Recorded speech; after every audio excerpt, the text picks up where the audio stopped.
Thank you for joining us today as we discuss the KPIs of running a successful advisory practice. One of the unique forces behind the team at FPTransitions is a love for data. I don't mean we appreciate and talk about it. I mean we've captured essential data points on over 14,000 businesses since our inception in 1999. And our business intelligence team is constantly measuring and monitoring the catalysts for growth and transition, evolution, and sustainability across this vast network of independent advisory practices. You're going to get a glimpse of our proprietary data dashboard, which our EMS Grow consulting clients discuss regularly with us. If we can drive home one point today, it's that we don't want you to be average. We employ data points that directly measure and impact businesses of your size and focus. We will be showcasing more of this work in upcoming webinars this spring, so keep that in mind as you see this information, because undoubtedly you'll be excited and curious, so keep those burning questions top of mind. Additionally, if you like what you see, please tell us and ask our team how you can gain access to tailored solutions for your business. We are data geeks and we'd love to learn about your business and how we can help. Before we get started, please note that your presenters are available for Q&A in the chat feature, and feel free to ask any questions throughout today's presentation. We expect it to last about 45 minutes, followed by Q&A. If we don't get to your question, we will follow up with you after the session has ended. And now for our presenters. We have Scott Leek. Scott serves as our senior consultant to our equity management solutions clients, where his extensive expertise helps advisors grow and protect their businesses.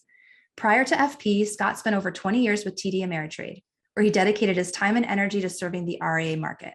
And he's also a certified financial planner, which allows him to better understand the unique challenges facing advisors today. And then we have Eric Fettig. An avid outdoorsman, Eric has been with FP for several years. He is currently the lead consultant for our insurance advisors and enjoys delivering solutions tailored to each of his clients, including bespoke equity-based valuation and best-in-class peer group benchmarking to help them drive both top and bottom line performance. His favorite part of the job is helping clients solve even the most challenging entity puzzles. And now, without further ado, please enjoy our presentation on the KPIs of running a successful advisory practice. Thanks, Jessica. I'm excited to be with you today and Eric for our first webinar of 2022. Eric, you fired up and ready? Couldn't be more ready, Scott. Looking forward to it. Let's do it. So what are KPIs?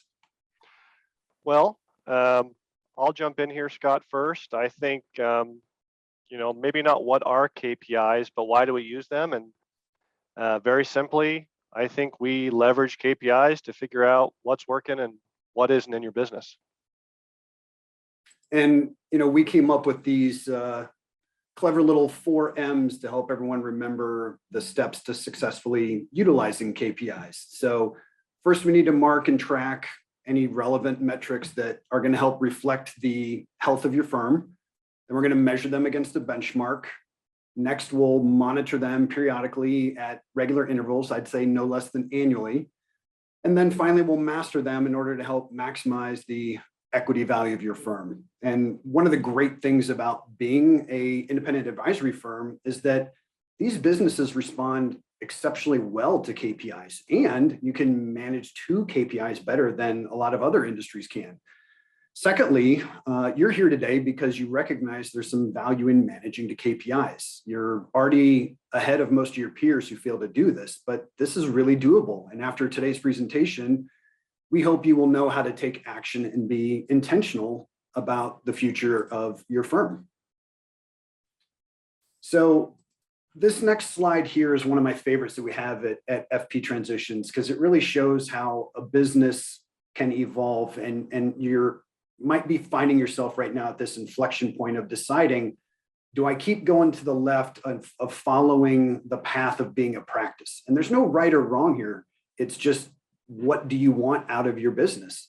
So if you go to the left, you can work with a company like FPTransitions. We'll do a continuity plan. We'll do an annual valuation.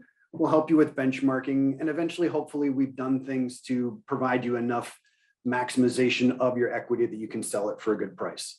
But for those who want to truly become an enterprise, sometimes you need to take a step back and look and go, is the business that I built when I started this the business that it needs to be long-term? And oftentimes the answer to that is no. And so what we'll help a firm do is properly structure or restructure the business, looking at organizational design, entity design, compensation design, and then really help focus on those profits and that growth. We'll do valuation, we'll do benchmarking, we'll do business consulting. And because we properly structured that business right in the first place, it's now really well positioned to grow. You can use the equity pathways you've created to buy other practices, to use some of your own equity to do so. You can use it to recruit and attract new talent. And that's where these new members can come in. And eventually, you might be able to position the business to transition to either the next generation via succession or again through a third-party sale. But either way, you have created a sustainable, enduring business that can last for generations. And that's something that requires intentionality. And I know, Eric, you work with a lot of firms that go through this process with us. Anything more we can add to this? Yeah, I would say, Scott, when I look at this graphic, I think what it tells me is that the pathway from sole proprietor to, ensemble is long and winding. And it's important to leverage, KPIs as those breadcrumbs along the way so we can mark, measure, and continue to grow as we move, to different stages in our development. So important to leverage KPIs along that path. Of course, also leverage, partnership with firms like ours to get there. Awesome.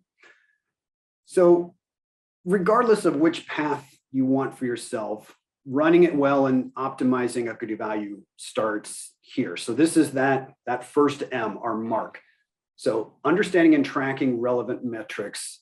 And I know everyone's thinking, Scott, why do I need to learn all this? I can just outsource it to FPTransitions. And yes, you absolutely can. That's true. But my kids still have to go to school every day, even though they can Google the answer everything. So the important point here is to make sure that we understand the what and the why behind KPIs, and revenue strengths are a great place to start. Eric, do you want to kick this one off in a little more detail? Yeah, sure. So, before I get into the revenue strength KPIs, some of the KPIs we leverage in our consulting process, I think Scott's point is important, and it's understanding what our objectives are. And when we think about revenue strength KPIs, they're often kept in context of either growth or value. And the 6 that we have on the sheet here, yes, they're very simple, but they're important. And I think it's funny how many of your peers, whether it's 500,000 in revenue or 5 million, don't leverage KPIs and don't understand which KPIs measure success or failure.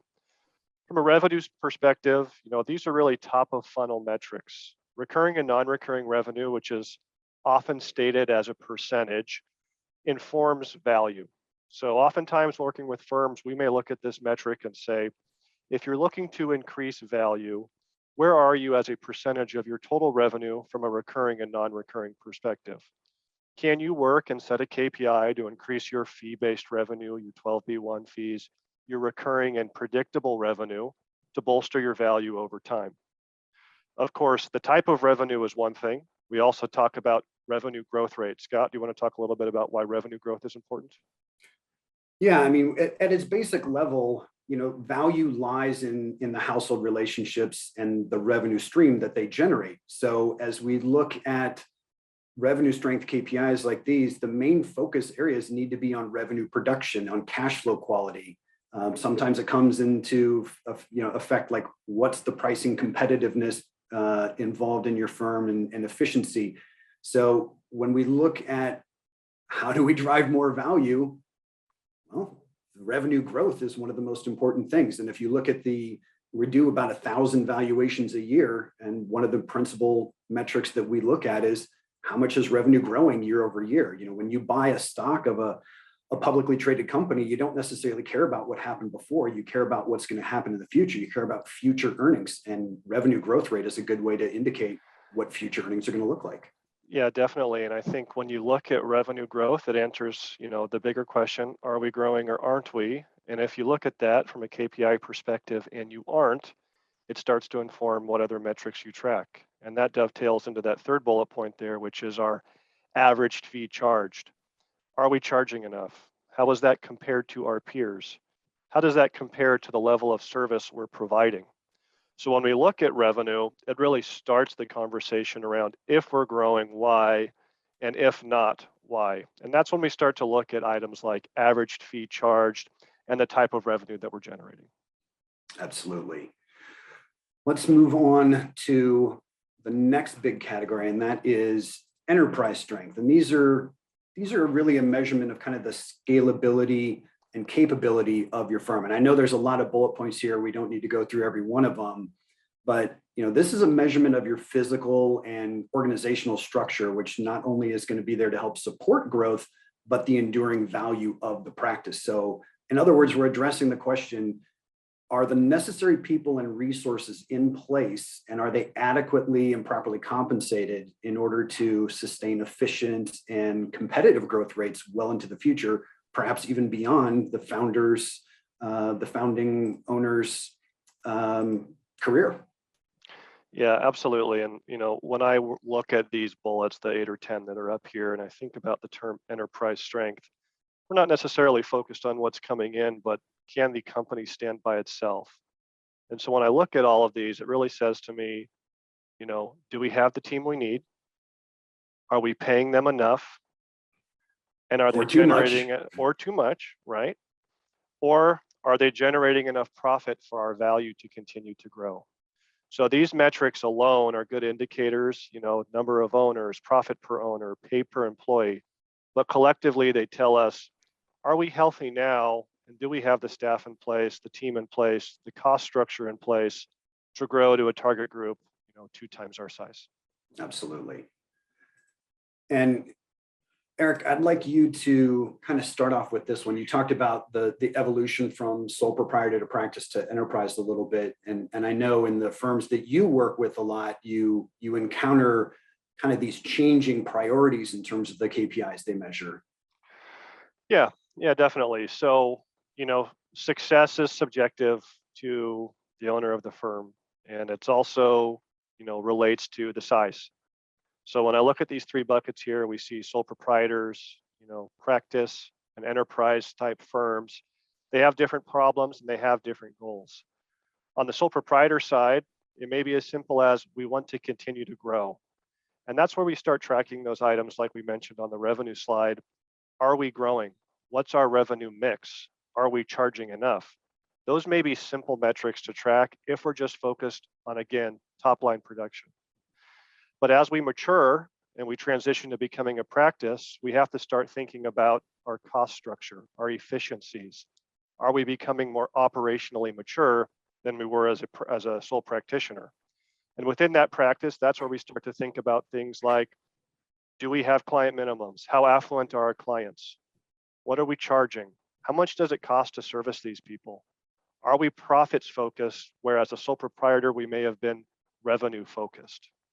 And then as we transition and piggyback off of those lagging indicators on the KPI side, can we maximize our metrics to be more efficient?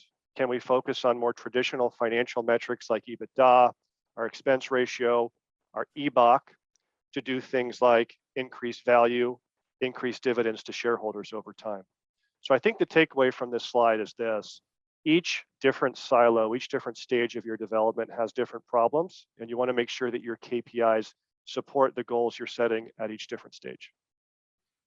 Funny, Eric, I just caught myself. I've been nodding along the whole time and realized people can't actually see me nodding, but really great points. And I appreciate particularly, that focus on profit is not something that we see sole proprietors focus on, because they kind of combine their compensation and profits into essentially one category.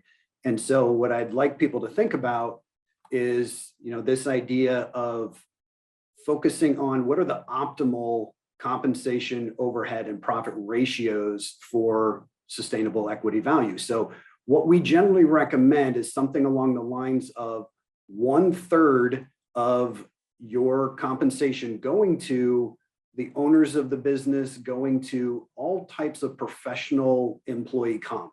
And this can maybe go upwards of 40% in this category, but roughly 1/3 is a good rule of thumb to shoot for. And then the next third of your expenses should be all other overhead. So this is going to include those non-revenue producing employees and their compensation, your occupancy costs, your technology costs, et cetera. And then what should be left is what is then paid out in distributions each quarter. That should be the profit. And a lot of times, again, owners don't necessarily distinguish between their own compensation and profit. But if you want to move from sole proprietor or practice to enterprise, you have to start thinking about the profits of the entity because you're not going to be able to keep paying yourself the same way when you have other shareholders. Yeah, I think the value proposition in the enterprise as you mature becomes, the dividends that are generated from the cash flow. So it's important as you become an enterprise or as you start to set your KPIs, you are keeping rigidity around your compensation structure, you're keeping a collar around your overhead, and you're leveraging your ensemble and your entity to flow profits to the bottom line and distribute to shareholders.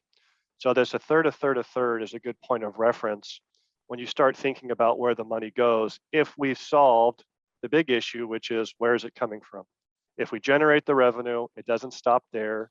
When we flow it through the entity, it has to be done in an operationally mature way. Well said. Now, next, this is where we're going to start to get into the measure of our 4 M's. So we've covered those different key strengths of revenue strength, enterprise strength, and now we need to give those marks some context. So perhaps you do know, for example, what did your firm spend to acquire a new client last year, and is that too much? But what we really need is a reference point against which to compare these metrics. So for those of you linguistic nerds, I just gave you the definition of a benchmark. So here we go. Let's measure against some benchmarks. What we do is provide our clients with 2 benchmarks to compare all of their metrics. And we do this in our Equity Builder benchmarking report, looking at a peer group of about 40 firms of the same valuation, and then a target group that is twice the size of the subject practice. And I've been consulting independent advisors for over 20 years. And if I had to pick one question I could most accurately predict the answer to, it's what's your growth goal? 9 times out of 10, I'm going to get the answer, I want to double my business. So we just automatically are going to benchmark against that target group that's 2x where your firm is. It really helps answer the question, what will I need and what can I expect along the way to where I want to go?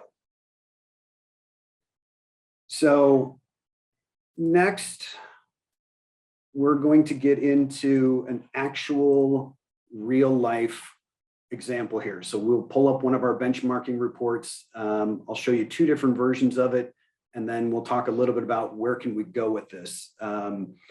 This has been great. Eric and I have been talking kind of academically, and we've been talking some theory, but I don't know, Eric, what do you think? It's maybe time to show these good people some actual data. Put it in practice, sure. There we go.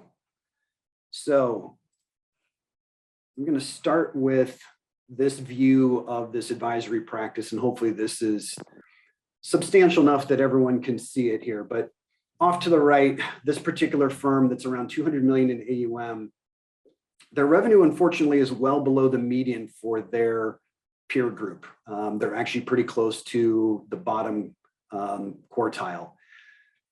And unfortunately, on the other end, they are well above average, the median in expenses. So below average in revenue, above average in expenses, not really a good formula for profit. And sure enough, here we are, this firm is well below the median in terms of profit. I'd say this is clearly in the bottom quartile for profit as well.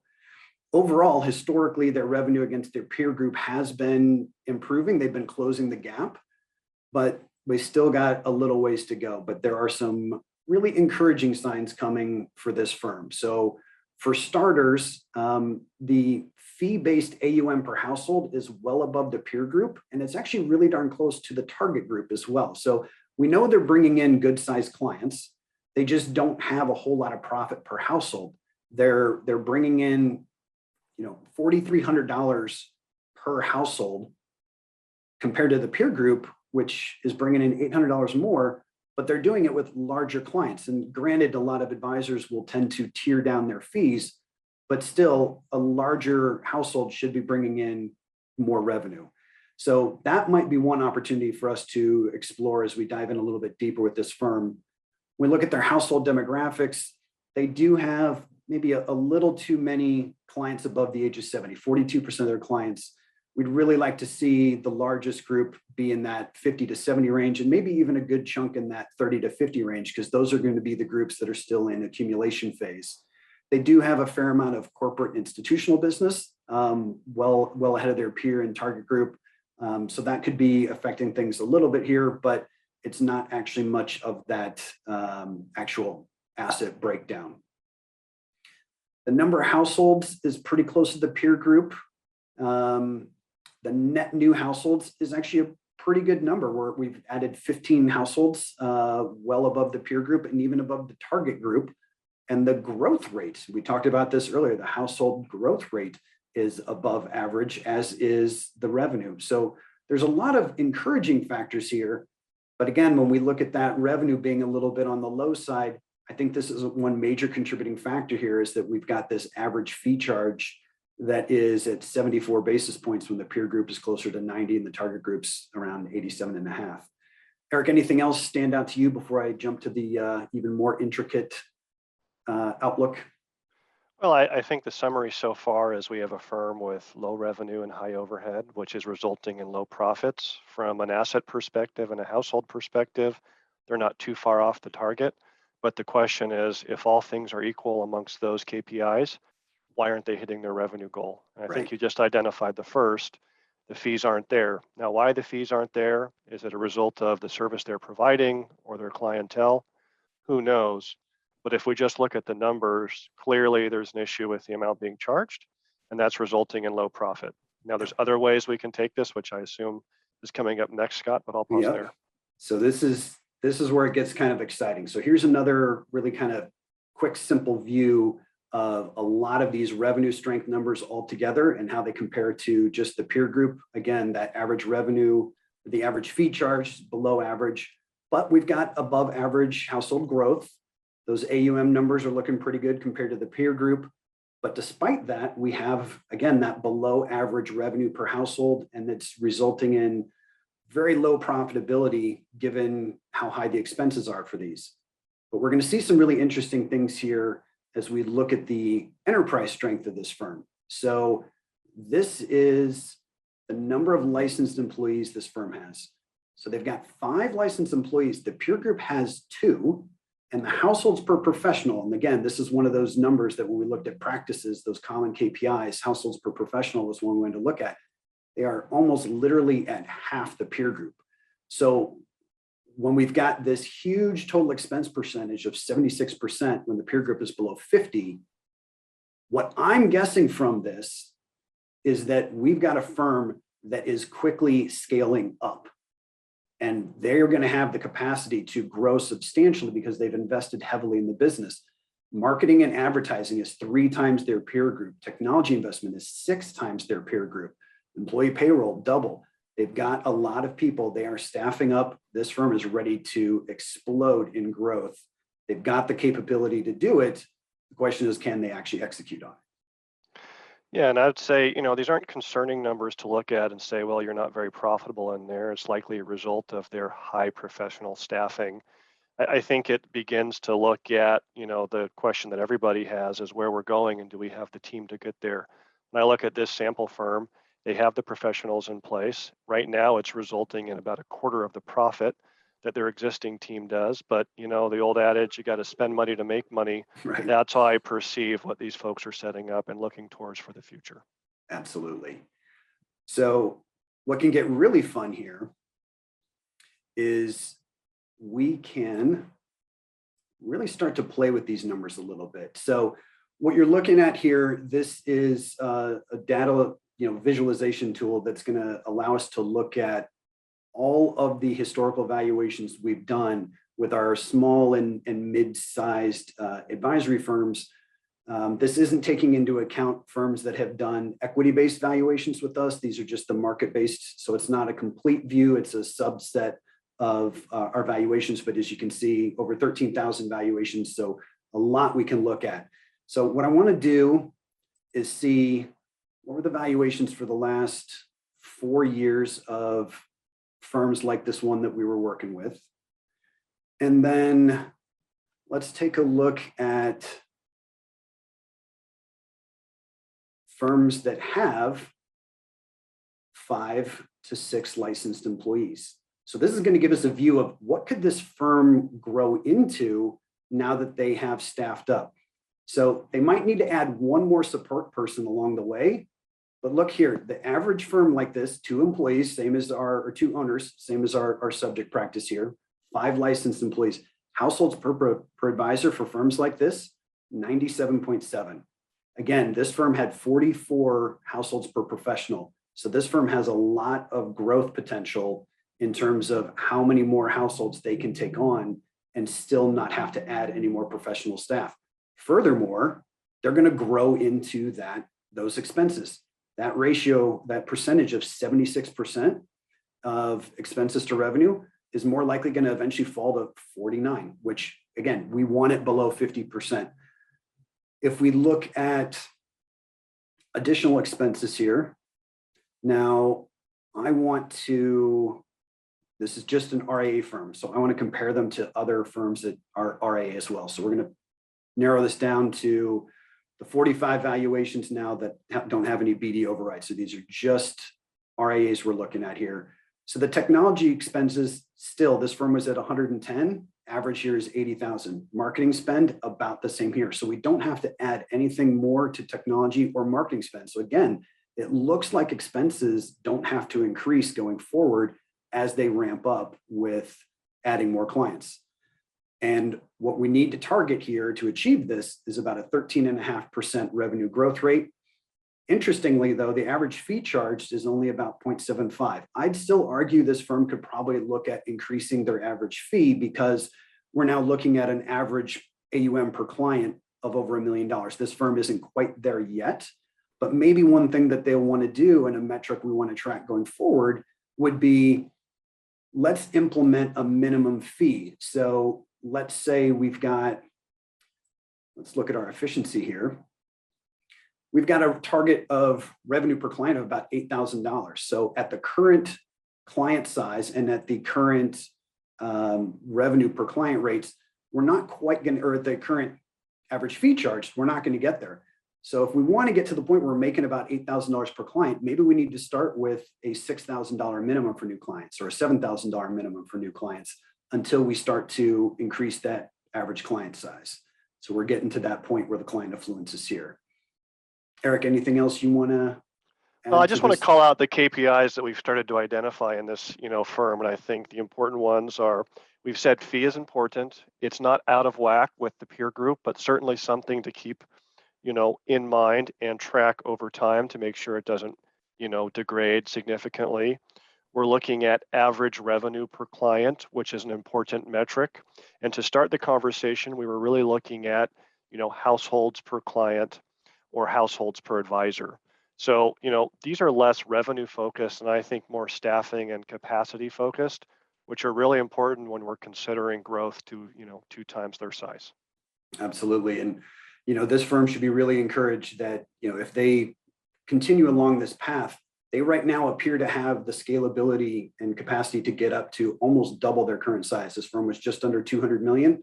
And it looks like their peer group of firms that have 5 licensed employees are going to be closer to 400 million. So really encouraging signs for this firm to grow. Yeah, the room's there to grow.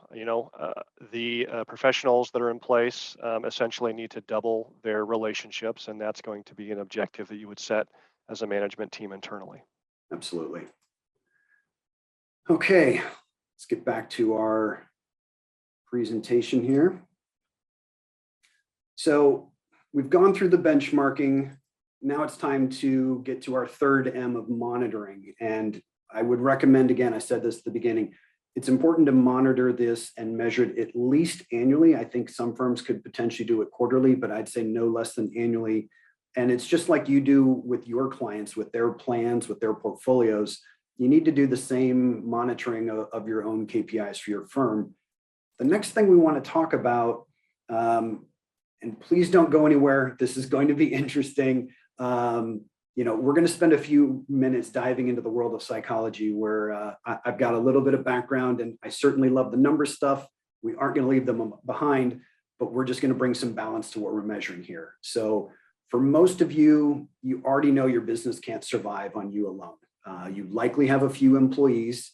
And right now, we're not only dealing with a pandemic and the Great Resignation, but our industry is already dealing with unemployment that's below 1%, and it's not getting better anytime soon.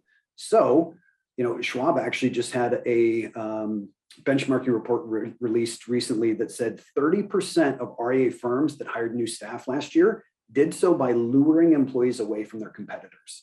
So that should be a real eye-opener for a lot of us here. 30% hired staff away from an employer, from a competitor. So in order to attract and retain talent, you have to first be attractive. So that means good compensation. It means putting your associates first, treating them as a person, then as an employee. And employee engagement is going to be crucial to your success. So you can see study after study has shown that employee engagement is highly correlated to many hard KPIs. If you look at the 2020 Gallup study that found the median differences between the top and bottom quartile units in employee engagement had better profitability, productivity, sales, and employee retention, and significantly so. Profitability was 23% higher, productivity 14% higher, sales 18% higher, and employee retention up to 43% better. And again, we're in an environment where when your employees are engaged and fulfilled and happy, they're more productive, they think twice about being wasteful, they're often more creative. That can lead to new and increased revenues, and it certainly solves or prevents the problem of having to find new talent. And that's certainly, again, a challenge that isn't going to get any better anytime soon. Yeah, and I would also add, we talked at the very beginning about goal setting and measuring success before you determine how KPIs are leveraged. Well, when you're setting those goals, I think it enhances productivity within your business unit, because when you have kind of clearly defined goals set by the team, set by management, which you're measuring with KPIs, it just kind of promotes a kind of communal attitude and working towards whatever those goals are. I'll also add that the flip side of that is alienation and lack of clarity kind of saps the bottom line. So there is a strong balance between what's soft and what's hard, but it all impacts value of your business in the long run. Spot on. So we've talked about an employee engagement, but what does it look like? Now, money does matter, but it only matters to an extent. Being the highest paying doesn't necessarily mean that you're going to have the most engaged employees. So one of the books that I really enjoyed over the last decade or so is called Drive. Dan Pink outlined how autonomy, mastery, and purpose are the most important motivators in humans in the workforce today. So autonomy, and this is more than just don't be a micromanager. So I've got twofold advice for you here. Number one, your approach should be individualized to each associate so that they can do their best work. And number two, put a greater focus on the results that they produce rather than how many hours they put in at their desk or where their desk is located. I think that's something else we've learned in the last 2 years, that we can have really productive people that can do well, be autonomous, and they don't necessarily have to be at their same desk. Now, mastery, Eric and I are both big golfers. We love the game, and this should be a pretty easy concept for us here, but people derive joy from the quest to get better at something that matters to them. So no matter how low I can get my handicap index, I rarely play a perfect round. There always seems to be another stroke I can shave. And so I keep going at it. The quest of the mastery of the game is what keeps me coming back to it. And for a lot of us, that's what we're looking for at our place of work too. Now, finally, on purpose, most of you on this call, if you are a business owner, I think there's a really good chance that you would say that you consider your work to be a calling. There's a peace of mind that you provide for your clients, and that might feel to be priceless to you. So how well does this purpose you feel, however you define it, translate into the mission, vision, and values of your organization? And how often and how well are those conveyed to your associates? Do they feel it too? If I were to ask one of your employees to tell me the mission, vision, values, if they can't articulate it very well, it hasn't been articulated well to them, it hasn't been articulated often enough, or it maybe just doesn't even resonate with them. So those are 3 key things that you want to be focused on with employee engagement. And yes, you need to make sure they're being paid well first too. Now, I love this quote, maybe because I wrote it, but data does not perform, people perform. I know maybe to some of you, this might sound a little foo-foo, new age mumbo jumbo here. If that's the case, most likely that unfortunately means that you are neglecting these KPIs and your business isn't necessarily operating its peak potential. So employee engagement, the good news is it is absolutely measurable. And I've got a couple easy ideas for you into how to do that. So once a year, you can complete a associate engagement survey. I would recommend doing so in the month of May. You're going to get yourself right after that first quarter where maybe you're really busy doing annual reviews with clients. Maybe you're doing some tax work. So get it done after tax season, but before everyone starts their summer breaks. So May is a really good time to do an associate engagement survey. I would say also do it, let them be anonymous if they want to, but I would also allow them to have the option to include their names. You're probably going to have some employees that would really welcome this conversation, would want you to know they're the ones that gave the scores and the feedback that they did. Now the survey can be really simple. You can go out and use something like SurveyMonkey, use a 5-point Likert scale, anything from strongly agree to strongly disagree, on a series of questions on measuring engagement, on measuring, do they feel that they can bring their best self to work, that they can work on autonomy, mastery, and purpose. The other thing you can do is you can outsource this to an organization like the Gallup organization. I quoted some of their data earlier, and Gallup has an amazing resource. They've got something called their Q12 survey. And this is a study they did for many, many years using hundreds of thousands of companies, millions of employees. And they've studied this extensively, this category of employee engagement. And you can leverage their Q12 survey for $15 per employee. I'm not promoting Gallup in particular. I just know they do this really well. The ITA group is another one that you can use as well. But these soft KPIs are absolutely still measurable KPIs. Lastly, let's talk about mastering these KPIs. So this is our final M, and we've talked about what to mark, how to measure it, have a plan to monitor it. Now we do need to master these. So let's talk about taking action on our KPIs. Eric, do you want to start with any suggestions on how to take action? Well, I think the theme of this conversation has been the first thing, in order to take action, you have to have defined your goals and to start measuring. And once you've done that, I think it's important to leverage benchmarking data and target data to inform what decisions you're going to make. There's some changes that you just may not want to make, adjustment on fees or your composition of revenue. But if you can pick 5 or 6 key performance indicators, measure them over time, and then set improvement targets quarterly, annually, that becomes the mastering part of this. So many of your peers, like I mentioned earlier, aren't leveraging KPIs, don't know where to look. So just starting to benchmark, to track, to look at your performance quarter over quarter is an important step. If you can identify the 5 or 6 you want to measure, then you can start identifying what actions you have to take to improve them. And that becomes part of mastering. And whether we're talking the hard KPIs or the soft KPIs, something else that I would recommend is to be transparent with these with your associates. They don't need to know all the details of your financials, but it's going to help with that engagement factor. For a lot of them, this is where they work. This is where they're trying to achieve autonomy and mastery and purpose. They want the organization to succeed too. So help them understand what that looks like. And, again, whether it's the soft or hard KPIs, pick out a few areas of improvement and devise some strategies to address those key areas of concern. Particularly on the soft KPIs, if you've got a large enough staff, maybe even appoint a small committee of a couple people who are going to be in charge of it. Let them own that process and figure out, how do we as an organization want to improve employee engagement across the organization. So, again, there's a lot of things to consider here. We hope that we've given everyone some good takeaways to look at this year. It's a good time to review this at the beginning of the year. You can look at your 2021 results, whether you want to do that on your own or reach out to an organization like FPTransitions, work with our equity management solution program.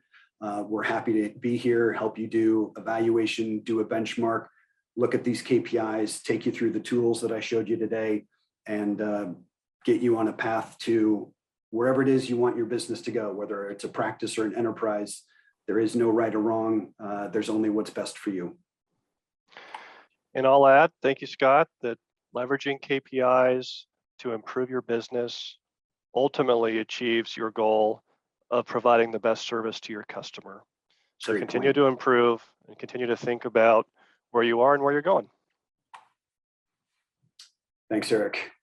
This was fun. I appreciate you joining me today. Jess, thanks for hosting us. Just want to give a quick plug for some of our upcoming webinars. We've got 4 more in the works. That 4th one there is going to be kind of a extended version of what we did today. We just kind of touched on a case study, but we'll expand on that. But a lot of wide-ranging topics. I know that first one will be a huge one too. We'll review the market update of what we saw in the M&A space in 2021. But I think we are done with the presentation. We've got some time left, and I'll turn it back over to Jess to see if we've got any questions for Eric and I to handle here.